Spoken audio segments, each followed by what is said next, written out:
Bom dia a todos, sejam bem-vindos aqui ao nosso último webinar em comemoração ao nosso Day aí, no dia 20 do 11, esse último agora aqui que se passou. E o tema de hoje, então, é a gente apresentar o SIG aí como instrumento à gestão municipal. A gente convidou a falar desse tema o nosso parceiro, a Global Gel. Então, o diretor Eduardo Passo e o Ícaro, eles vão fazer essa apresentação na nossa próxima hora. Lembrando que as perguntas podem ser feitas nessa área Questions, que está aparecendo para vocês aí. A gente vai abrir as perguntas na parte final, tá? E só uns avisos rápidos: os certificados vão ser enviados por e-mail e a gravação vai ser disposta por e-mail também posteriormente, tudo bem? Bem, eu passo a palavra então, Eduardo. Eduardo, por favor, fique à vontade aí, a plateia é toda sua. Bem, bom dia. Gostaria de agradecer por mais essa oportunidade do LabGIS. Esse convênio da Global Gel tem parceria técnica e científica com o LabGIS.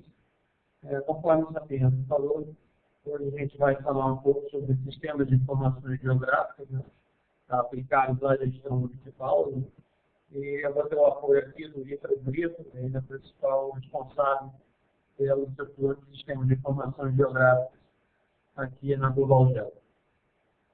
Bem, vocês entenderem um pouco como vai funcionar essa apresentação.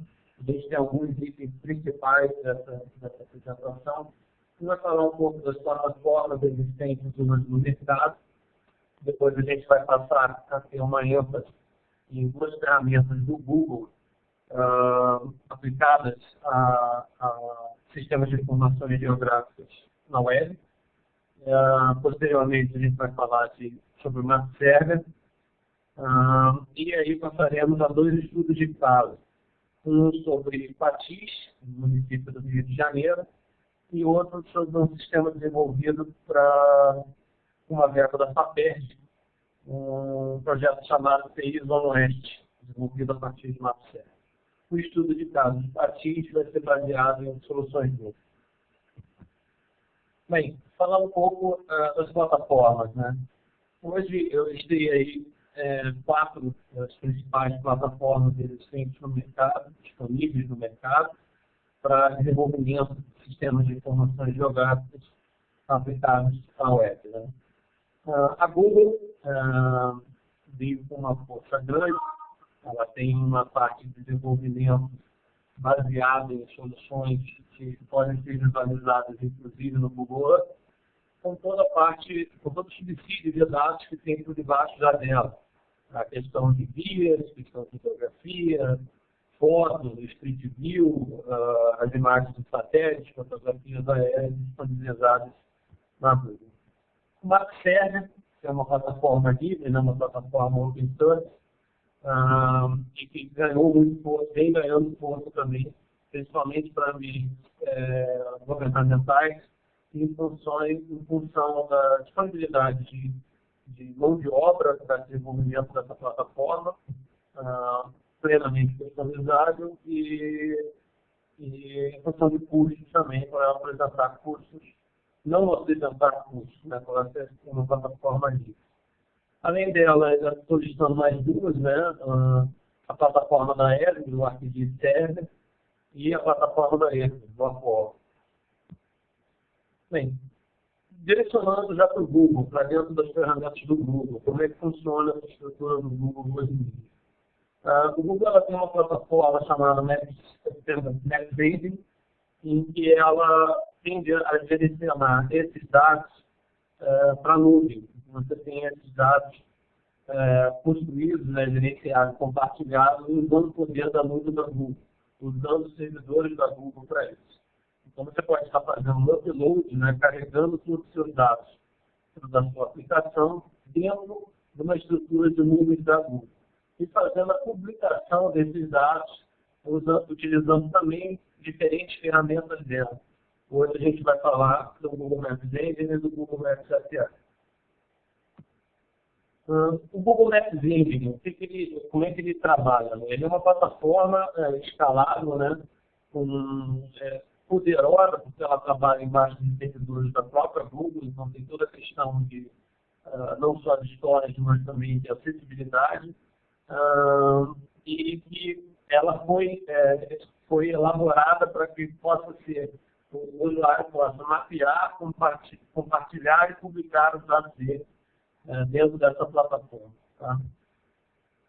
Então você pode estar, conforme está ali no quadro, né, no slide, verificar, compartilhar diferentes dados, sejam imagens de satélite, sejam dados vetoriais, dados raster, fotografias aéreas, dados textos, né? Uma diferente forma, diferentes cargas de dados que podem ser armazenados e publicados dentro dessa plataforma. Bem, incluindo todos os dados geoespaciais, né? E isso pode ser disponibilizado para diferentes tipos de aplicativos também. Existe essa possibilidade de você estar vendo isso num tablet, no seu telefone, num computador ou numa rede inteira, seja através de aplicações ou com APIs de desenvolvimento próprio. É uma infraestrutura, o Google Maps Engine já tem uma infraestrutura projetada para dados espaciais, então ele permite a utilização de arquivos em shapefile, timefile, KNL, KNZ, né, que são formatos da própria Google,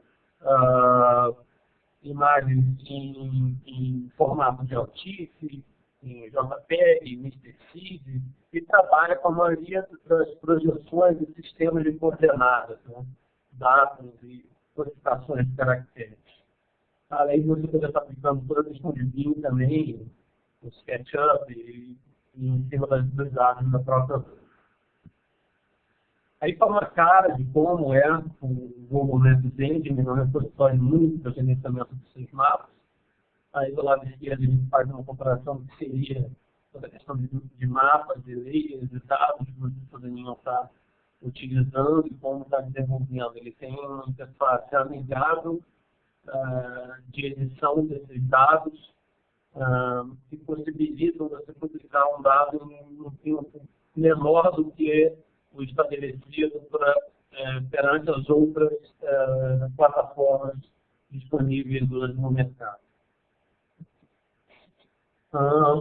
Aí estão exemplos de mapas, né, de como criar mapas de forma simples e prática. Você pode estar carregando diferentes dados de ortofotos mediante as camadas aí do lado esquerdo, sejam eles dados vetoriais, ou dados TIFF, ou KNZ, diferentes formatos, diferentes dados também para estar criando, aí, publicando e compartilhando essas informações. Tem um outro exemplo, como você também tem toda a tabela de atributos aí do lado direito, das informações de cada vetor, nesse caso específico.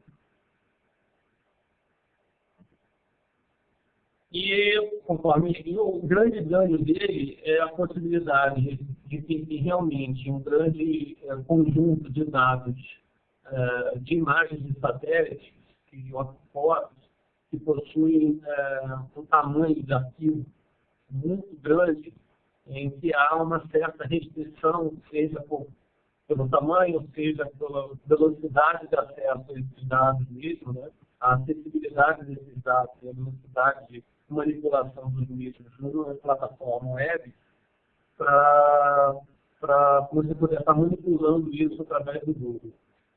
A grande vantagem para quem vai trabalhar com grandes volumes de dados, né, de natureza matricial, como fotos, de imagens de satélite, é que para qualquer outra ferramenta, né, que já trabalhou em outros servidores de mapa, MapServer, GeoServer, né, sabe que existe uma grande limitação, ou se não há uma limitação, uma grande dificuldade de trabalhar com os dados matriciais pela necessidade de geração dos tiles, né, para uma exibição, né, lembrando que toda vez que a gente trabalha, né, com com o WebGIS, né, com o GIS, a gente tem que levar em conta também o processamento do lado do cliente, né, no client-side. Porque a maioria das bibliotecas trabalham com JavaScript, trabalham com um código que roda do lado do cliente. Então, assim,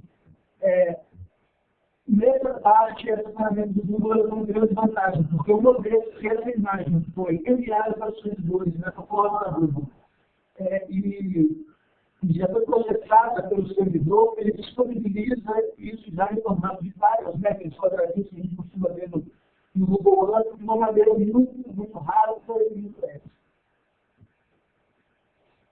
Bem, aí um exemplo de uma imagem, né, uma série de autofotos aplicadas em cima do próprio Google, com a possibilidade de sair, inclusive, para o Google Earth também, se assim o cliente desejar. Você, conforme eu já havia falado, você também pode estar carregando planos de construções ou mapas escaneados em diferentes formatos. O Google ele já lê, de uma maneira geral, uma base de dados do Shapefile e Postgre. Bem, mais uma vez falando isso, né, os usuários podem acessar mapas de diversos modos. Então, ele tem plataforma direta para saídas para mapa, saídas para o Google Earth, saídas para ambientes como um tablet, um telefone, e todos eles têm conformidade com o padrão OGC. O Google Maps API for Business, ele foi concebido, né, para adaptar e customizar a visualização dos mapas da Google para atender necessidades de clientes específicos.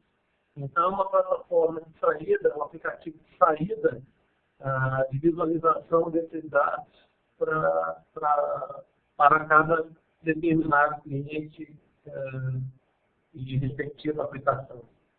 O API for Business, ele já é muito conhecido, né? Porque, na verdade, é a mesma plataforma que a gente está acostumado a acessar, né, nos diversos sites que disponibilizam, né, o Google Maps, né, através da API. Entretanto, ela tem algumas vantagens, né? Você pode colocar ela atrás de um firewall, atrás de um login e senha, né? Ele tem um limite de acesso maior de previews e etc. Né? Ele tem toda uma estrutura superior, né, para o acesso das empresas. Né? Como no caso do jogo, você pode modificar mais elementos do que na API Free, né, dentre outras vantagens.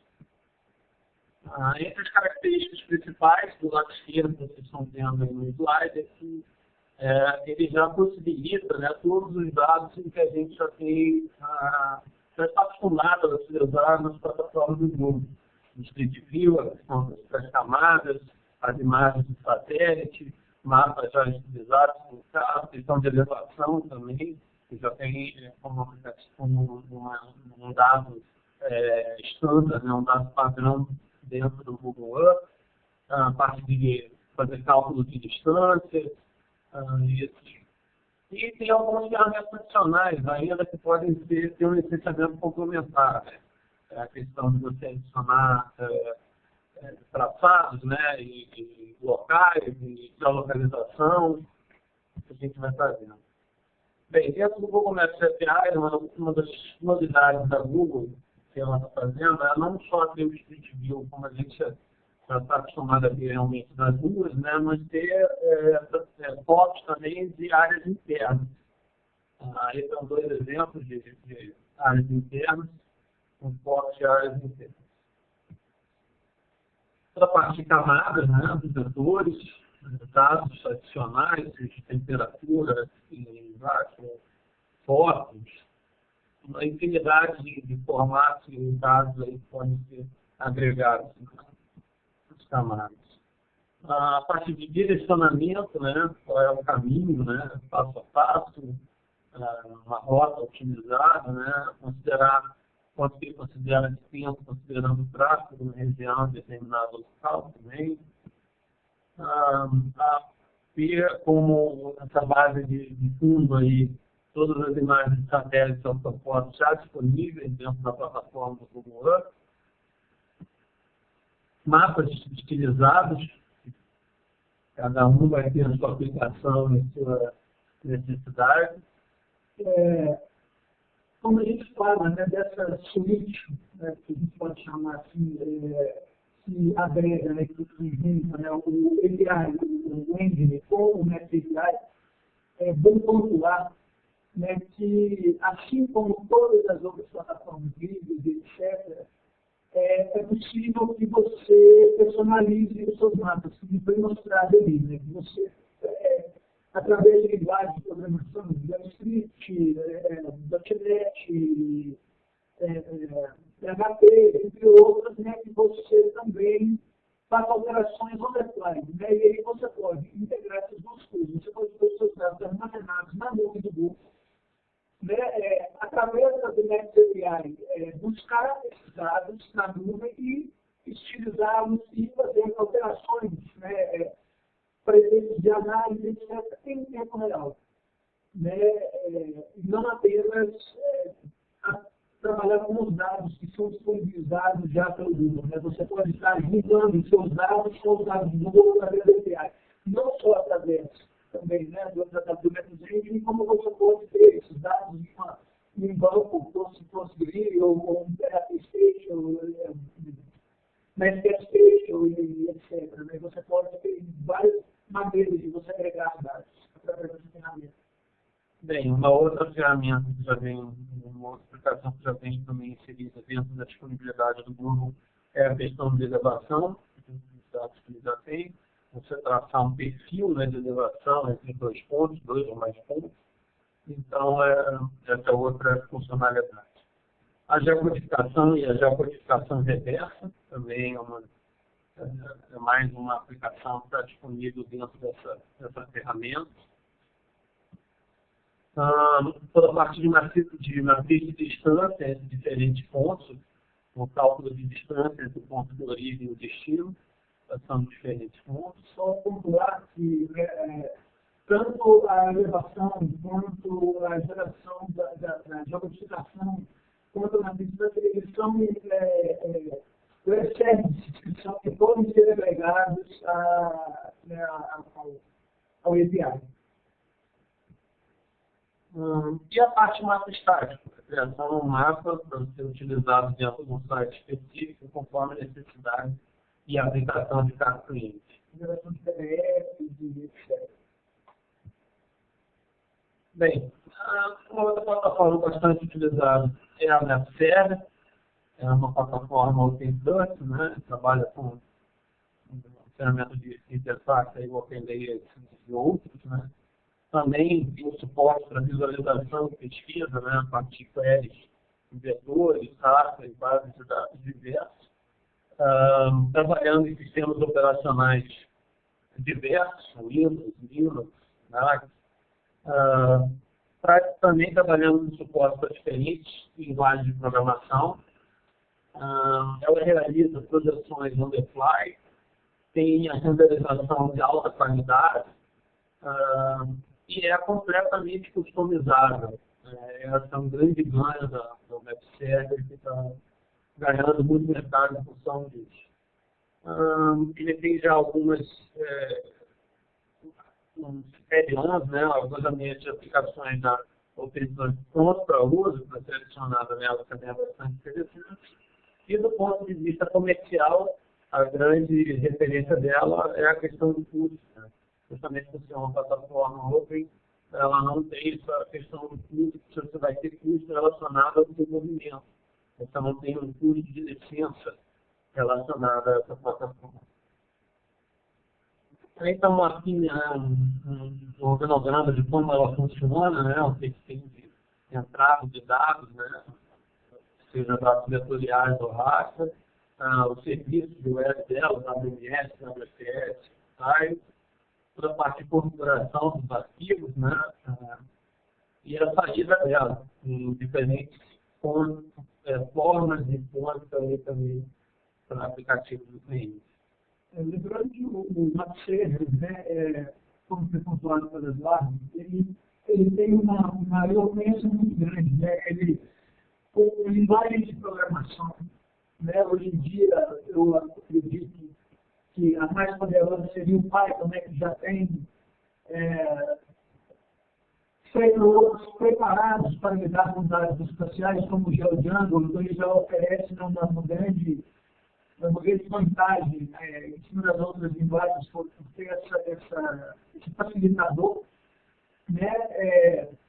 Uma server, assim, um outro bom exemplo seria o GeoServer também, que tem outras vantagens, e trabalha com Java, quantidade de Java, e ele se torna um pouco mais difícil com relação ao mão de obra, por exemplo, que também é uma ótima solução. Isso o Eduardo falou, né? Bom pontuar também que geralmente a gente tem essa visão da ferramenta livre como uma ferramenta gratuita, sim. Com relação à licença, ela é gratuita. Mas como pontuado pelo Eduardo, ela também depende do desenvolvimento, até porque o nosso cenário é igual de mapas, e ele precisa de estar conectados, né? Conectado às plataformas, às guitarrias, às bibliotecas de autorização, né, como o OpenLayer, e outros. Isso são necessários, né, programadores, pessoas que entendam, né, de programação para colocar isso para funcionar. Ok. Voltando aí à questão principal, né, da informação geográfica aplicada pela gestão municipal, dentro do nosso parâmetro aqui, a principal função desse sistema seria organizar geograficamente as informações de todas as secretarias municipais e disponibilizar as mesmas, né, de forma acessível e útil para os próprios gestores e para a população. Vamos entrar aí, eu tenho um link aqui para a gente dar uma olhada nesse estudo de caso de Patis, no município do Rio de Janeiro, utilizando a plataforma do Google. O Maps Engine.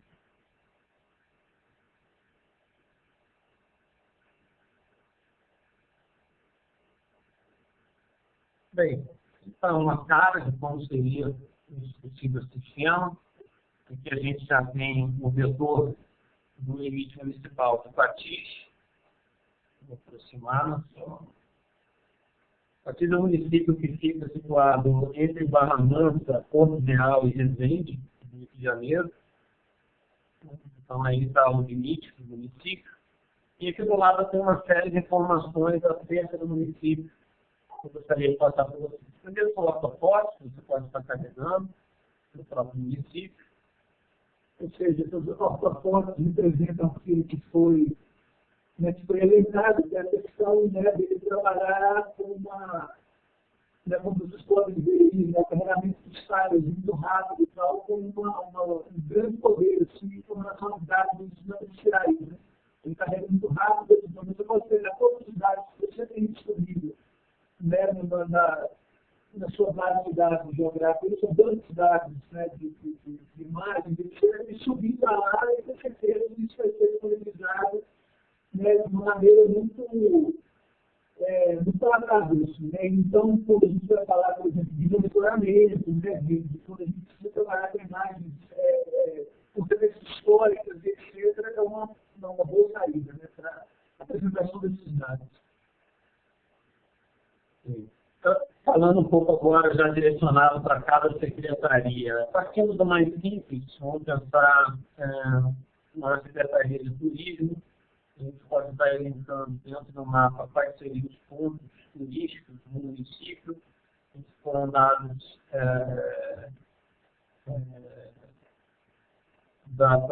passados pela própria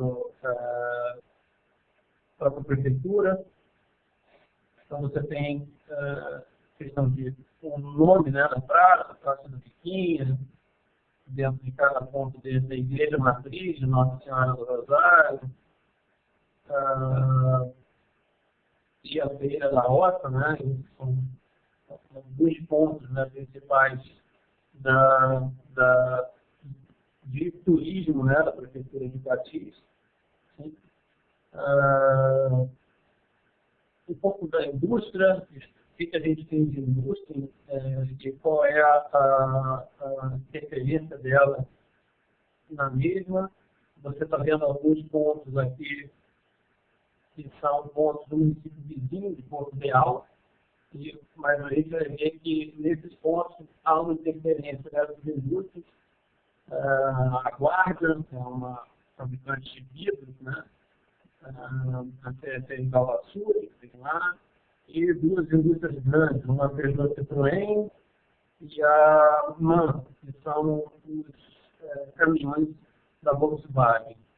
E qual é a interferência dessas indústrias em relação à qualidade do ar em um curto período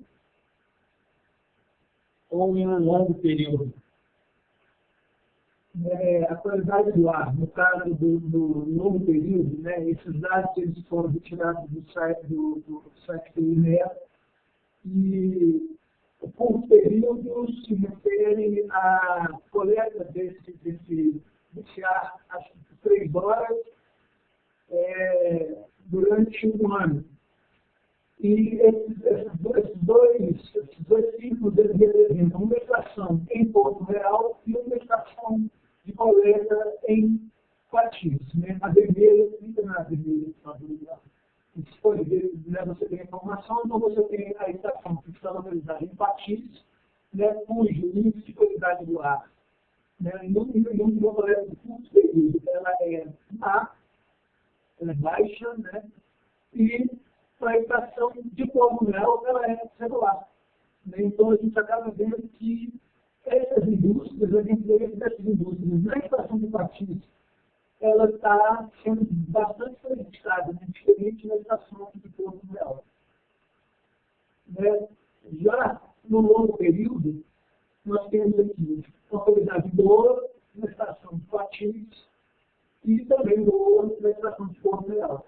Se a gente for pensar nisso como uma ferramenta de gestão para uma prefeitura, né, para um gestor municipal, isso pode fornecer informações, né, uma ferramenta muito poderosa para avaliar várias questões relacionadas à saúde, etc.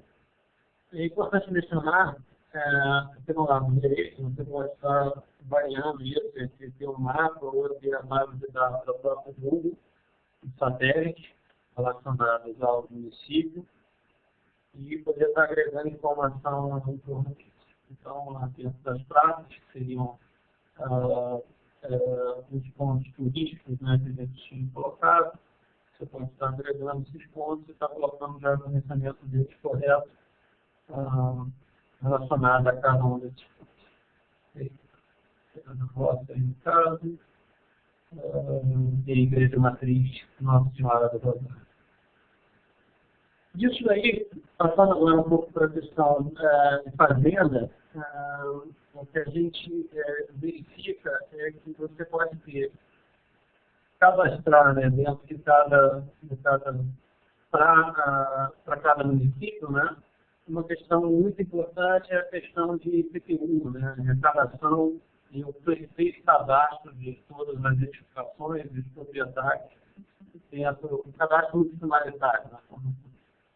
Bem, aqui tem um código, né, é uma das edificações, você vai estar atribuindo uma base de dados relacionada a cada uma delas e fazendo a geocodificação dessa base de dados. Então, aí tem um polígono, né, uma cobertura de uma edificação que informa qual é o código, a expressão desse imóvel, né, o logradouro dele, a área do terreno total e a área do terreno construída além do próprio proprietário. Isso vai servir não só para a prefeitura, como pode ser uma base de suporte, né, para todas as concessionárias, distribuição de água, rede de esgoto, telefonia, internet, luz, gás, ou seja, tem uma infinidade de utilizações. Em questão do cadastro multifuncionalitário, nós já temos alguns exemplos de prefeituras que já utilizam, né, de geotecnologias, né, e de sistemas de informação geográfica para manutenção, né, desse cadastro multifuncionalitário. No caso do PTU, por exemplo, né, através de imagens de satélite, elas conseguem fotos, elas conseguem verificar novas construções e verificar alterações em construções já existentes, né, o que para uma fiscalização mais efetiva é uma ferramenta muito boa, porque ela te permite reduzir seus custos, né, de certa forma, porque você já tem isso autorizado, você deposita, né, através de análise simples que pode ser realizada através de ferramentas de standardistas, você pode desenvolver uma ferramenta que faça a comparação de políticas, por exemplo, materiais, que te indique áreas onde possa haver uma discrepância na informação, quanto para quem país ou dia já trabalha com marketing, quanto dias e outras ferramentas de desktop, sabe que isso é uma análise perfeitamente viável e simples de fazer. Então, existem muitas equipes que trabalham com esse tipo de recursos, né, utilizando imagens atuais de satélite, eles vão comprando todos os anos, atualizando a parte vetorial, né, valorizando essas imagens e, através das comparações, direcionam a sua fiscalização, né, e os seus técnicos para onde isso é necessário em vez de você estar rodando. Bem, isso é mais uma aplicação, a questão da Secretaria de Fazenda, né? E também é aplicada para a questão de obras, conforme falei com os concessionários. Verificando a questão de saúde, a gente tem mapas aí, deixa eu mudar aqui um pouco, colocar a escala regional, então, vamos dar uma. São dados também disponibilizados pelo INEM. Aqui está o município de Patis. Aqui está o município de Patis. E como ele foi relacionado com relação à vulnerabilidade da saúde. No caso da vulnerabilidade da saúde, é considerado como baixo, né, e como o Eduardo falou, aqui no caso de uma análise regional, né, que pode ser interessante também para várias questões durante um processo de gestão. Né, você tem a vulnerabilidade de saúde e a vulnerabilidade de saneamento, né, que estão diretamente ligados. Né? Então, você pode, através de comparação desses dados, né, você pode estar tendo variáveis que podem direcionar na tomada de decisão. Também temos informações do mercado de trabalho. Para todas elas vai ter o código, vai ter o nome do município, a vulnerabilidade dela. Ou seja, são dados adicionais que nós podemos estar agregando a qualquer informação com relação a um determinado município. A intenção aqui é mostrar mais como é o plano de fundo, né, do MSBase, e o que ele pode estar agregando de dados, como ele funciona. Só contando por isso, né, trazendo isso, né, como um mercado de análise regional, né, juntando isso com dados, né, locais, né, se a gente pegar, por exemplo, a vulnerabilidade do mercado de trabalho dos patinhos, ela é considerada média. Já a de Porto Real, ela é considerada baixa. Contudo, se colocarmos as indústrias no ponto, vamos ver que as indústrias estão organizadas em Porto Real e Resende, e a qualidade do ar, como foi mostrado, está afetando todos esses municípios, né? todos eles, os que ficam com imposto, os que ficam com ar. Com essa vulnerabilidade baixa de empregos que são os guerreiros que, às vezes, podem estar sendo não estar compartilhando do ônus. Né? Então, essa aqui, o principal é você ter noção que vocês podem estar agregando diferentes dados para terem diferentes tomadas de decisão também, com diferentes impactos e pesos aí na tomada de decisão. Bem, esse seria a parte da apresentação do MSBase, né, como funciona. Lembrando mais uma vez que você tem como funcionalidade de ter a questão também da própria Google com os setores normais dela, então som seguro. Você pode ter toda a parte de via, que a própria Google já tem, na interface dele normal. Ele tem uma saída para o Google Earth, então você tem toda a parte de Street View também, caso você tenha interesse em estar trabalhando com isso. E a funcionalidade de estar trabalhando só com mapa ou com a base de fotofotos, de imagens satélites que a própria Google já disponibiliza. Lembrando que esse estudo de caso está sendo apresentado direto na plataforma do NetVid e tem que, né, como eu disse, ao agregá-lo ao NetVid API, né, nós teríamos um poder de controle, um poder de interação desses dados muito maior. Bem, então, vamos lá na nossa apresentação. Como informações adicionais que a gente verificou para esse município específico, e agregando informação dos dados necessários do DGE, é que o percentual do ITR do IPTU na arrecadação total a esse município é muito pequeno. A gente está falando em 4% em relação à arrecadação, à receita total do município. Né? E mais do que isso, a proporção do município rural dele também é pequena em relação ao urbano.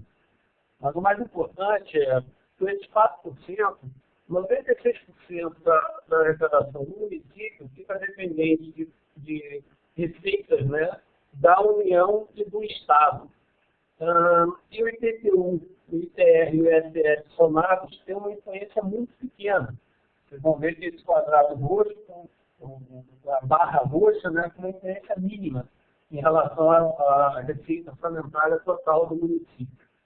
Isso pode ser um indicativo em que há de se trabalhar nesse município com relação a ter um plano diretor, né, uma melhor gestão municipal, em que você consiga estar agregando um maior número de serviços, né, comércio, indústria também relacionados ao município, e com uma melhor cobrança, né, uma ferramenta de gestão melhor para a questão da arrecadação própria do município, para que ele não fique tão dependente da União e do Estado. Aí uma questão que pode ser relacionada para a questão de educação. A gente tem aqui um mapa do município em diferentes setores universitários, perto do centro. A gente está vendo uma coloração mais escura, onde é que tem um maior número de habitantes, e aí a gente vê que realmente onde deve ser planejada toda a questão de escola, principalmente, a área de lazer relacionada à população mais idosa. E, posteriormente, relacionada à questão de saúde, né, isso, a distribuição da população superior a 60 anos, você vê que grande parte da população também fica na área do centro da cidade, mas que tem alguns pontos isolados. A gente está falando aqui numa distância média de 15 quilômetros, em que tem uma população de grande número de pessoas ainda vivendo num local mais isolado. E aí a questão que a gente pensa de ter um redirecionamento da questão de saúde, de ter um posto de atendimento, ou pensar até mesmo no hospital, nesse ponto isolado, para que possa atender uma população de idade mais avançada.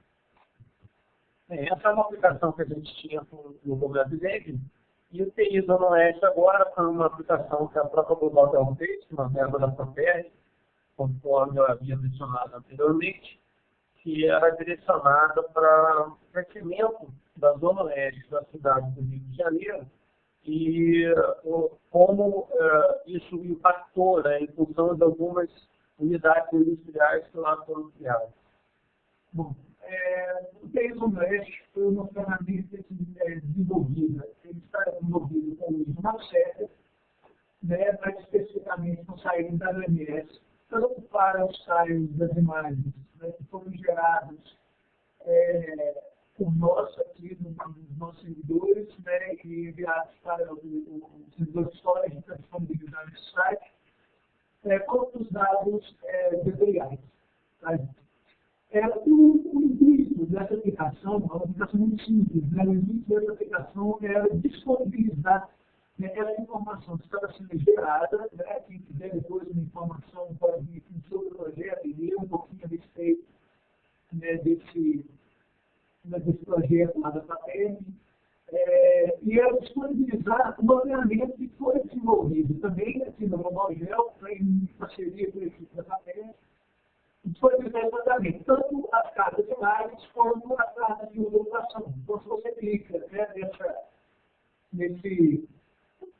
nessa articulação aqui, você vai ter acesso, né, a carta de imagem, vou carregar ela aqui, deixa eu ver, e o mapa temático de uso de ocupação. Né? Então, você vai poder ter acesso a isso, e isso está disponível, tá? Quem quiser entrar aí, baixar essas informações todas, estudos próprios, enfim. Isso está disponível, né? Essa ferramenta foi desenvolvida por uma série com um PostGIS por trás, Comeleias e algumas outras bibliotecas de web, assim, né, voltadas para a criação dessas janelas, dos controles de leis, como a gente pode ver. Né? Então, isso pode ser personalizado, né, para aparecer e tudo mais.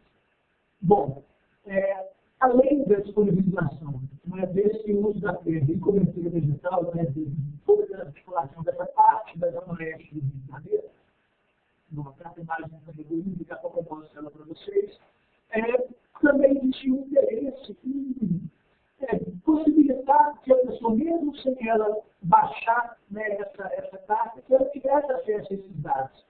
Né? Então, a gente tem aqui uma legenda, né, com todos os usos que foram determinados, né, pelo pessoal da FAPESP, que foram mapeados do Valgel. Nós temos aqui o controle dos layers. Né? Eu posso sumir com a articulação e ter acesso direto. Né? Aqui eu tenho as regiões legislativas, né? Eu tenho o uso de ocupação do solo e eu tenho imagens de satélite no Review 2 de alta resolução, que servem de plano de.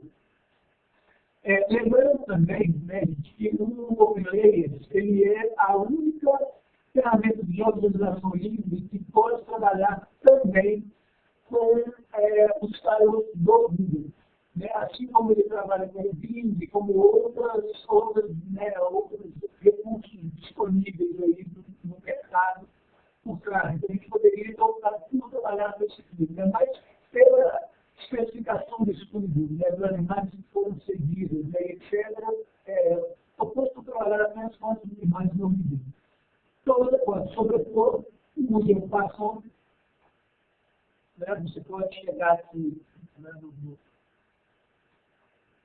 com o mais próximo, né, e pode também, né, dependendo da análise que você quiser fazer, né, mostrar, incluir algumas dessas classes, né? Como aqui no caso, eu tirei a área urbana. Então, você pode ver do lado campo, só escuro, florestas, e o entorno. E verificar aqui na legenda do que se trata, né? Cada uma dessas classes aqui. Né? E quem quiser também, né, existem outras publicações relacionadas a estudos disponíveis aqui, como eu disse, a Catemari, né, que está disponível lá. Você tem uma aplicação muito simples, né, uma aplicação que isso, através da ferramenta, permite interações muito mais poderosas, né, se você trabalhar um pouco mais de desenvolvimento, na série, então vocês vão ver isso. Né, a gente tem um bom estudo de dados, né, como o Eduardo citou aí, de uma análise que pode ser feita, né, através desse tipo de ferramenta. Bem. Então, a aplicação, era isso que a gente tinha mostrando aí. Eu queria agradecer mais uma vez a oportunidade aí dada pelo LabGIS, agradecer ao Rui e ao Sapienza, em especial, por essa parceria que o Global Gel tem aí junto com eles. E estamos à disposição aqui para qualquer dúvida que tenha acerca da apresentação. Sapienza, a palavra é sua. Obrigado, Eduardo.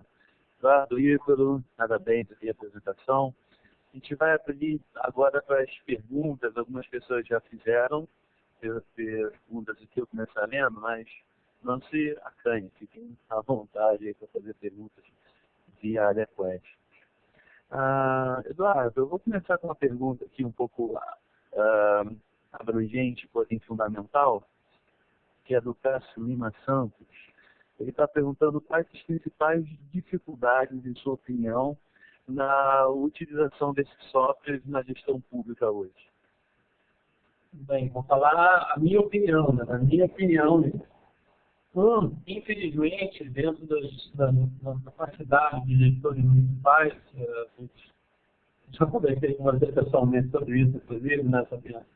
É uma falta, tirando os grandes municípios, né, vamos falar as capitais, as grandes cidades, não tem uma difusão de conhecimento dessa ferramenta e principalmente das implicações dessa ferramenta numa melhor gestão.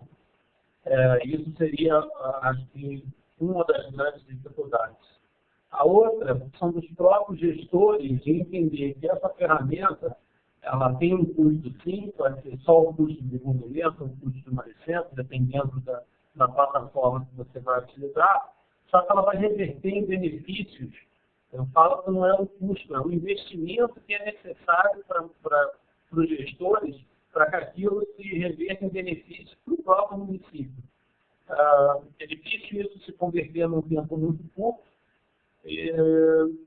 mas as pessoas têm, os gestores, de uma forma geral, têm que começar a pensar que é para o bem do município, não é somente para o bem durante a gestão do prefeito, né, e do secretário. Tem que pensar aquilo numa ferramenta de longo prazo para você poder ter um retorno garantido. Do ponto de vista técnico, muitas vezes o problema que se dá é a própria disponibilidade de dados ou geração de dados, né? Porque não adianta você ter uma ferramenta dessa que não serve em todos os custos para o levantamento desses dados, né? Então, por mais que muitas vezes você precise, né, do Estado, por exemplo, para gerar dados, né, que ele disponibilizou do INEA, dados em escala local, eles também têm que ser gerados, né? E muitas vezes isso por questões de disponibilidade de venda, etc., não se pode esbarrar nisso, não é para trabalhar com esse tipo de recurso. Do ponto de vista técnico também, uma limitação que você tinha antigamente era a própria questão de infraestrutura, de ter um servidor poderoso, ou infraestrutura básica de um município para poder estar desenvolvendo e estar hospedando, né, uma aplicação como essa. Só que hoje em dia a gente tem toda essa parte de soluções em nuvem, com um custo muito inferior, às vezes, de você ter que ser o responsável por ter a sua hospedagem ou garantir a acessibilidade desses dados, velocidade de acesso e política de backup, né, manutenção de forma agradável. A próxima pergunta aqui foi do Danilo Mangaba de Camargo. Qual o perfil necessário do profissional que pretende trabalhar com a aplicação DIS? Eu não sei se a pergunta dele estava direcionada assim no desenvolvimento, né, de uma solução web ou como usuário, enfim. Mas... Bom, posso tentar responder as duas coisas. Né? Como usuário, vai depender do nível de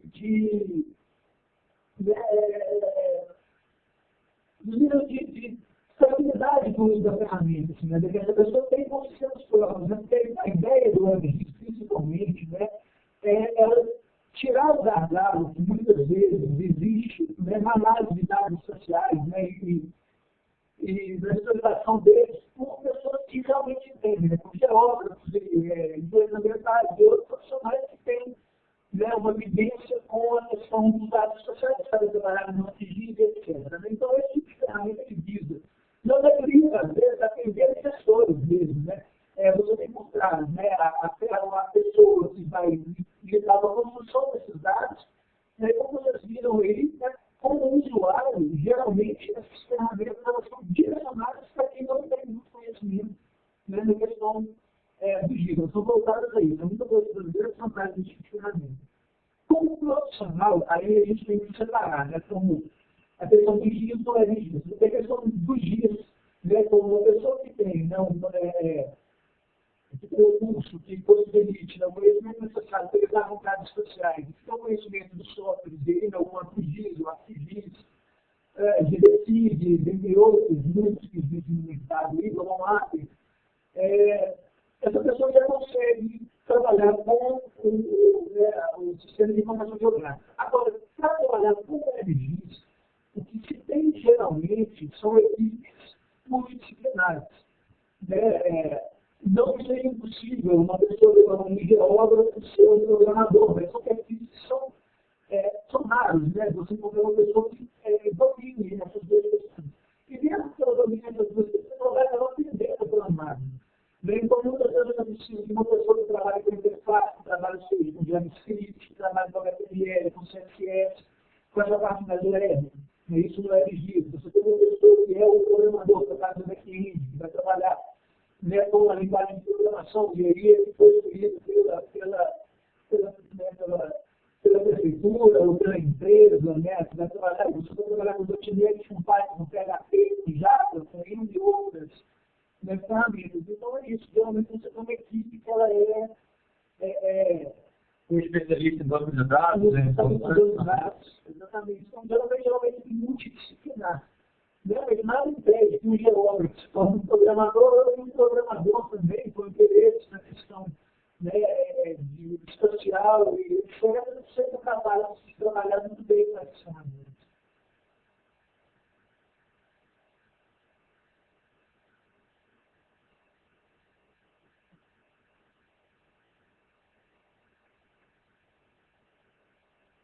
Respondido, Sabiano?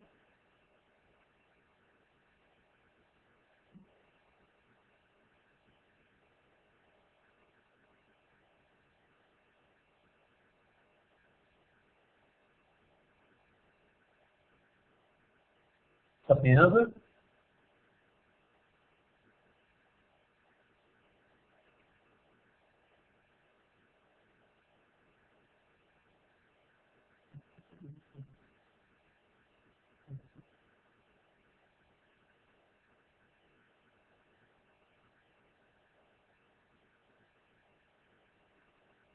Sapienza, nós não estamos escutando.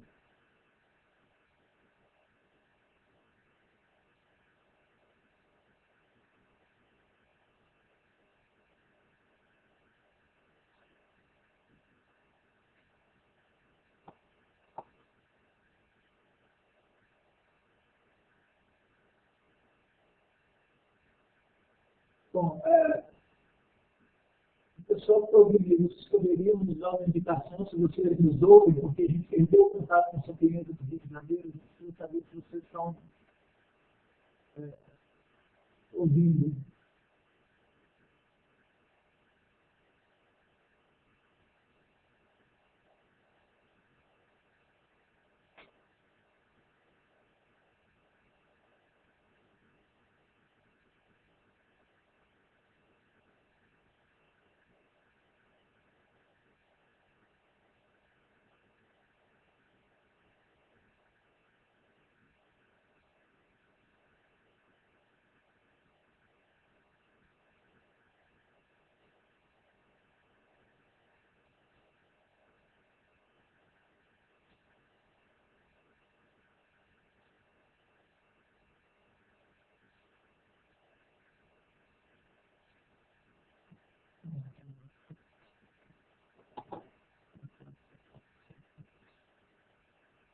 Alô? Opa. Agora voltou. Opa, deu uma falha aqui na minha rede, mas eu já estou outra vez online. Sim. Vamos continuar aqui em cima. Seja bem-vindo de volta. Tem problemas nas elas da computação. O Paulo Morgado está perguntando aqui, o MapServe fornece ferramentas de manipulação e edição de dados espaciais? Bom, o MapServe em si, ele trabalha muito mais ele trabalha melhor, né, com o AWS. Então, ele fornece, na verdade, um file a partir de dados vetoriais, né. Ele trabalha com o AWS, né, mas que permite uma manipulação maior, porque ele fornece afeição. Né? Então, através do inglês, etc., você pode permitir que o seu usuário manipule os vetores, etc. Mas ainda existe uma limitação muito grande, né, para essas ferramentas nessa manipulação. Ela é possível sim, mas você precisa desenvolver a maioria dessas ferramentas. Se você entrar no site do inglês, E você for nos eventos, você vai ver eventos que se encaixam nisso que você está perguntando, inclusive você vai encontrar essas limitações. Né? Ele permite, assim, né? Mas é uma coisa, uma ferramenta que tem que ser programada, tem que ser desenvolvida, tem que existe uma certa limitação na manipulação direta na navegação. Próxima pergunta aqui é do Felipe Oliveira Magalhães, ele é de Maceió, Alagoas. Gostaria de saber se há uma flexibilidade razoável de saída de dados, como, por exemplo, em relação à expressão de pranchas, de PDF, com legendas, escala, entre outros fatores. Bom, existem bibliotecas no que tange na questão dos softwares livres. Existe uma infinidade de bibliotecas que se dispõem a resolver esse tipo de problema. Existe sim, tá? Possibilidade de uso. Então, são bibliotecas que têm que ser agregadas ao OpenLayers, né, a uma série, que tem que ser programadas, etc., para fornecer esse tipo de solução. Eu não sei citar uma aqui agora, mas depois eu posso passar isso para trás deles.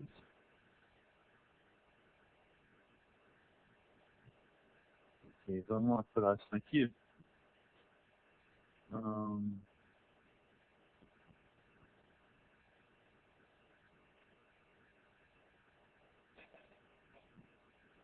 Uma preocupação do Paulo Morgado, que é uma preocupação que eu acredito ser de muitos, que é em relação assim, a qual a garantia de privacidade de dados utilizando o Google, uma vez que você utiliza a tecnologia nuvem. Isso é uma pergunta frequente que as pessoas têm, não só no Google, porque é outra plataforma que você tem trabalhando em tecnologia nuvem. Tá? Há uma série de certificações, vou falar aqui da Google, que foi isso que a gente vem trabalhando. Há uma série de certificações, né, emitidas por entidades independentes que realmente asseguram essa segurança, asseguram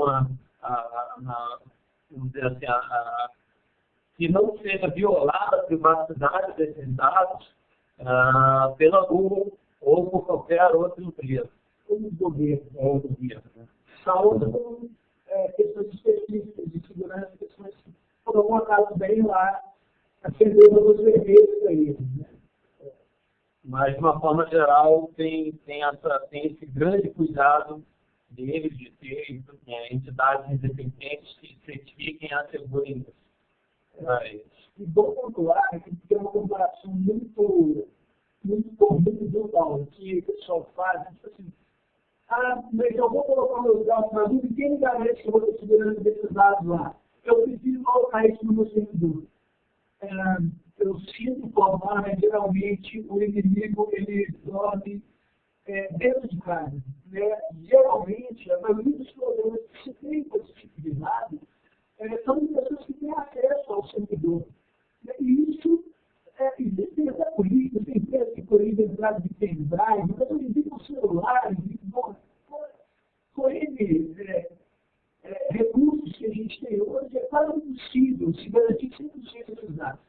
E se for para comparar uma gestão local desses dados, com a segurança do Google, no caso, uma ataque externa de Paulo, você pode ter um bom técnico, né, de segurança e etc., mas eu ainda acho que o seu servidor, numa rede local, né, ele vai estar muito mais vulnerável do que dentro da nuvem do Google, pelo menos no princípio. A gente está falando do Google, mas também no Amazon. Amazon, ou qualquer outro servidor. A gente também trabalha aqui. As próprias ferramentas do Tiro estão botando externamente. Um servidor que chama Maxserver Pro, quem tiver interesse em conhecer, é bom dar essa dica, porque é difícil encontrar servidores que trabalham como server, com ferramentas deles, então a gente só vê Maxserver Pro, que fornece esse tipo de recursos. Quem tiver interesse, dá uma olhada lá. Bem, senhores, estamos com o nosso horário um pouquinho avançado, as perguntas que não deu tempo da gente responder aqui, elas vão ser enviadas, tá? Pro Ícaro, Eduardo também, e aí eles vão poder responder ao longo dos próximos dias por e-mail. Queria agradecer a atenção de todos, obrigado aí, Eduardo, obrigado, Ícaro, por mais essa nossa apresentação aí, em grupo, em conjunto. Queria agradecer a todos também presentes. Só para avisar que algumas perguntas via chat aqui, o certificado e o vídeo vão ser enviados depois por e-mail ao longo dos próximos dias. Acredito que até início da semana que vem. Tá? Obrigado a todos, espero que tenha sido aí interessante, proveitoso. E é isso, Eduardo, mais alguma palavra? Somente agradecer e já falar que estamos aptos aí no ano que vem de fazer contribuir novamente. Excelente. Então tá, senhores, obrigado aí, uma boa tarde, uma boa semana. A licença de todos, eu vou encerrar a nossa sessão. Forte abraço, senhor. Um abraço, boa tarde.